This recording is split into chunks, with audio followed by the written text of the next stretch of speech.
but I was addicted for 10 years. And I remember thinking, I don't know that I'll ever be able to shake this. I was in Mm. college and I got so desperate to get pure that I told one of my buddies, I said, if I look at porn in the next month, I have to run a marathon. That's my punishment. I have to run 26 miles. And I Wow. ran 26 miles. That's how addicted I was. That's how much Ran. I was medicating with it. And now I'm Mm. free. And the reason I'm free is because what I realized was it wasn't the porn, it was the wound. And I finally got curious enough to say, oh, I felt, I had this wound happen. I had this injury happen, and I've still got all the crap in my knee.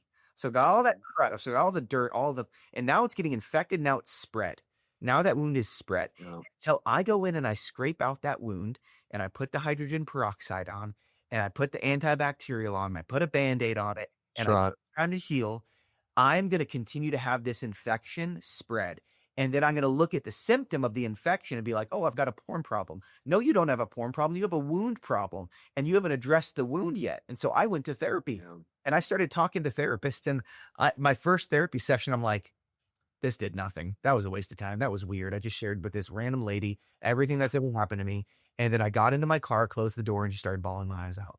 And I didn't know Yeah. why I was crying, but I was crying because I just released it. I just released something so That's right. that had been festering. And so I would encourage every single person out there, whether you're married, whether you're not married, if you are battling pornography, you will not stop Yeah. pornography until you let the Holy Spirit deal with your wound, until you actively deal with your wound and you get to the root of why you're looking at it. Because the porn is a symptom, there's a deeper wound underneath. And if there's anything that you can learn from me and Nick's story here, it's the fact that we did not stop looking at porn when we got married.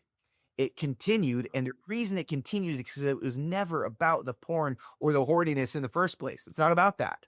That is a contributing factor. I'm not going to say it's not a factor, but you don't have a porn problem, you have a wound problem.